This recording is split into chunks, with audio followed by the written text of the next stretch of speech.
Hello, അസ്സാം വലൈക്കും. Welcome to my YouTube channel. എന്തൊക്കെയുണ്ട്? എല്ലാവരും സുഖമായിരിക്കുന്നല്ലോ അല്ലേ? അൽഹംദുലില്ലാ, ഞങ്ങളും ഇവിടെ സുഖമായിരിക്കുന്നുണ്ട്. അപ്പോൾ ഇന്നത്തെ ഈ ഒരു വീഡിയോ എന്ന് പറയുന്നത് നമുക്ക് വളരെ എളുപ്പത്തിൽ നമുക്ക് ഉണ്ടാക്കിയെടുക്കാൻ പറ്റുന്ന ഒരു ലഞ്ച് റെസിപ്പിയാണ്. നമ്മൾ ചില ദിവസങ്ങളിലൊക്കെ ഇങ്ങനെ മടിയൊക്കെ പിടിച്ചിരിക്കുന്ന ദിവസങ്ങളിൽ നമുക്ക് മക്കൾക്ക് ഉണ്ടാക്കി കൊടുക്കാൻ പറ്റുന്ന, അതുപോലെ തന്നെ മക്കൾക്ക് ലഞ്ച് ബോക്സിൽ കൊടുത്തു വിടാനും പറ്റുന്ന, വളരെ എളുപ്പത്തിൽ ഉണ്ടാക്കിയെടുക്കാൻ പറ്റുന്ന ഒരു ലഞ്ചിൻ്റെ റെസിപ്പിയാണ് ഇന്ന് ഞാൻ നിങ്ങൾക്ക് ഷെയർ ചെയ്യുന്നത്. അപ്പോൾ വീഡിയോ എല്ലാവരും സ്കിപ്പ് ചെയ്യാണ്ട് മുഴുവനായിട്ട് കാണുക. വീഡിയോ ഇഷ്ടമാവുകയാണെങ്കിൽ ലൈക്ക് ചെയ്യുക, ഷെയർ ചെയ്യുക, പിന്നെ കമൻറ്റും കൂടി ചെയ്തേക്കുക. വീഡിയോ ആദ്യമായിട്ട് കാണുന്നവരാണെന്നുണ്ടെങ്കിൽ എൻ്റെ ചാനൽ ഒന്ന് സബ്സ്ക്രൈബ് ചെയ്ത് സപ്പോർട്ടും കൂടി ചെയ്തേക്കാം. അടുത്തുള്ള ബെൽ ബട്ടൺ കൂടി പ്രസ് ചെയ്യുകയാണെന്നുണ്ടെങ്കിൽ ഞാനിടുന്ന പുതിയ വീഡിയോയുടെ നോട്ടിഫിക്കേഷൻസ് നിങ്ങൾക്ക് കിട്ടുന്നതായിരിക്കും. അപ്പം നമുക്കിനി എന്തായാലും വീഡിയോയിലേക്ക് പോകാം. അതിനായിട്ട് ഞാനിവിടെ ആദ്യം ഇങ്ങനെ ഒരു പാത്രത്തിൽ ഇങ്ങനെ വെള്ളം തിളപ്പിക്കാനായിട്ട് വെച്ചിട്ടുണ്ട്. അതായത് ഒരു 3/4 പാത്രത്തോളം വെള്ളം ഇവിടെ തിളപ്പിക്കാനായിട്ട് ഞാൻ വെച്ച് കൊടുത്തിട്ടുണ്ട്. അപ്പോൾ ആ ഒരു സമയത്ത് നമുക്കിതുപോലെ ചിക്കൻ മാരിനേറ്റ് ചെയ്യാൻ വേണ്ടി വെച്ച് കൊടുക്കാവുന്നതാണ്. ഇപ്പം ഞാൻ സോയ സോസും കുറച്ച് കാശ്മീരി ചില്ലി പൗഡറും ഉപ്പും വെച്ചിട്ടാണ് മാരിനേറ്റ് ചെയ്യാനായിട്ട് ചിക്കൻ വെച്ച് കൊടുത്തിരിക്കുന്നത്.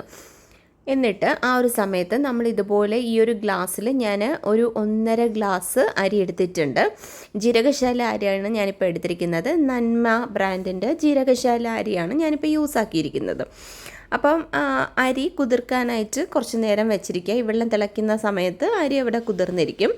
അപ്പോൾ ഈ വെള്ളത്തിലേക്ക്, തിളച്ച് വരുന്ന വെള്ളത്തിലേക്ക് ആവശ്യത്തിന് നമ്മൾ ഉപ്പിട്ട് കൊടുക്കുക. ഉപ്പിട്ട് അതൊന്ന് മിക്സ് ആക്കിയതിന് ശേഷം നമ്മൾ കുതിർത്ത് വെച്ചിരിക്കുന്ന ആ ഒരു അരി ഉണ്ടല്ലോ, അത് ഈ വെള്ളത്തിലേക്ക് ഇട്ട് കൊടുക്കാം. എന്നിട്ട് ഈ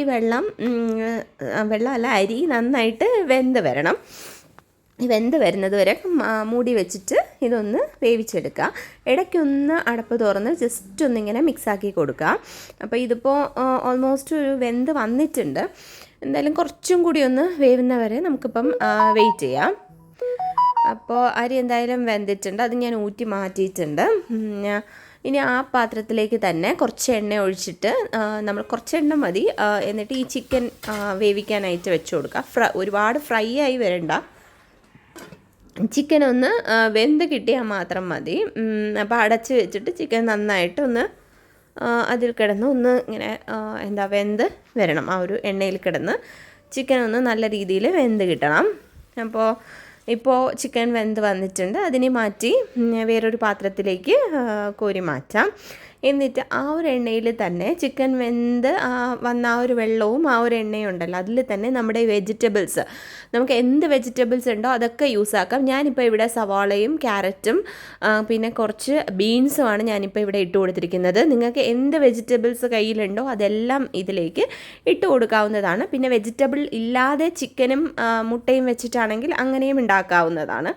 അപ്പോൾ ഇങ്ങനെ ഉണ്ടാക്കി കൊടുക്കുമ്പോഴേക്കും ഇപ്പം വെജിറ്റബിൾസൊക്കെ മക്കൾ നല്ല ടേസ്റ്റോട് കൂടി കഴിക്കുകയും ചെയ്യും. ആവശ്യത്തിന് അതിൽ ഉപ്പും കൂടി ഇട്ട് കൊടുത്തിട്ടുണ്ട്.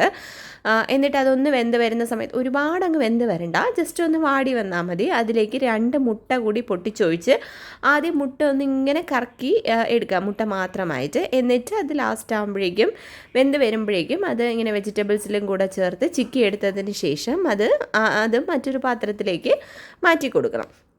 എന്നിട്ട് ആ ഒരു പാത്രത്തിലേക്ക് തന്നെ ഞാൻ 2 തക്കാളി, നല്ല പഴുത്ത തക്കാളി 2 മിക്സിയിൽ അടിച്ചെടുത്തതാണിത്. അത് നന്നായിട്ട് ആ പേസ്റ്റ് പച്ചമണമൊക്കെ മാറി അതൊന്നിങ്ങനെ വറ്റി വരുന്നത് വരെ അതൊന്ന് വേവിച്ചെടുക്കുക. അതൊന്ന് വെന്ത് വരുന്ന സമയത്ത് അതിലേക്ക് കുറച്ച് ഗരം മസാല കൂടി ചേർത്ത് കൊടുക്കുക. എന്നിട്ട് കുറച്ച് സോയ സോസും കൂടി അതിലേക്ക് ഒഴിച്ച് നല്ല രീതിയിൽ മിക്സാക്കി കൊടുക്കുക. നിങ്ങൾക്ക് ഇപ്പോൾ ഈ ടൊമാറ്റോ ഇങ്ങനെ പേസ്റ്റാക്കി എടുക്കണ്ട, പെട്ടെന്ന് ഉണ്ടാക്കണം എന്നുണ്ടെന്നുണ്ടെങ്കിൽ കെച്ചപ്പ് യൂസ് ചെയ്തിട്ടാണെങ്കിലും ഉണ്ടാക്കാം. പക്ഷേ കെച്ചപ്പ് യൂസ് ചെയ്ത് ഉണ്ടാക്കുന്നതിനും ടേസ്റ്റാണ് ഇങ്ങനെ ഈ ടൊമാറ്റോ ഇങ്ങനെ ജ്യൂസാക്കി എടുത്തിട്ട് അങ്ങനെ ഉണ്ടാക്കുന്നത്. എന്നിട്ട് അതിന് ശേഷം നമ്മൾ നേരത്തെ വേവിച്ച് വെച്ചിരിക്കുന്ന അരിയും കൂടെ ചേർത്ത് നന്നായിട്ട് മിക്സ് ആക്കിയിട്ട് എടുക്കുക. നല്ല രീതിയിൽ ഇങ്ങനെ ഇങ്ങനെ ഒരുപാട് സ്പൂണിട്ട് ഇളക്കാണ്ട് ഇങ്ങനെ ജസ്റ്റ് ഇങ്ങനെ മൂടി വെച്ചിട്ട് ഇങ്ങനെ മിക്സ് ആക്കി കൊടുത്താൽ മതി. അപ്പോൾ അതേ ഇവിടെ സൂപ്പർ ടേസ്റ്റി ആയിട്ടുള്ള നമ്മുടെ ലഞ്ച് റെഡി ആയിട്ടുണ്ട്. മക്കൾക്കൊക്കെ ഒത്തിരി ഇഷ്ടമാകുന്ന ഒരു റൈസാണ് ഈ റെസിപ്പി. അപ്പോൾ എല്ലാവരും ഉണ്ടാക്കി നോക്കുക. എന്നിട്ട് നിങ്ങളുടെ ഫീഡ്ബാക്ക്സ് കമൻറ്റ് ചെയ്യുക. വളരെ എളുപ്പത്തിൽ നമുക്ക് ഉണ്ടാക്കിയെടുക്കാൻ പറ്റുന്നതാണ്. കുട്ടികൾക്കൊക്കെ ലഞ്ച് ബോക്സിൽ കൊടുത്തു വിടാൻ പറ്റുന്ന ഒരു റെസിപ്പി കൂടിയാണ് ഇത്. അപ്പോൾ എല്ലാവരും ട്രൈ ആക്കി നോക്കുക. ദേ നമ്മുടെ ഇവിടെ ഇന്നത്തെ ലഞ്ച് റെഡി ആയിട്ടുണ്ട്. നമുക്ക് വളരെ എളുപ്പത്തിൽ ഉണ്ടാക്കിയെടുക്കാൻ പറ്റുന്നതാണ്. അപ്പോൾ വെജിറ്റബിൾസ് ഒക്കെ നമുക്ക് മക്കൾക്ക് കൊടുക്കണം എന്നുണ്ടെങ്കിൽ ഇങ്ങനെ ആക്കി കൊടുത്താൽ മതി. അപ്പോൾ എല്ലാവരും ഉണ്ടാക്കി നോക്കിയിട്ട് നിങ്ങളുടെ ഫീഡ്ബാക്സ് താഴെ എന്താ പറയുക കമൻറ്റ് ചെയ്യുക. അപ്പോൾ ഇത്രയേ ഉള്ളൂ ഇന്നത്തെ വീഡിയോ. ഇനി മറ്റൊരു വീഡിയോ കാണുന്നത് വരേക്കും ബൈ.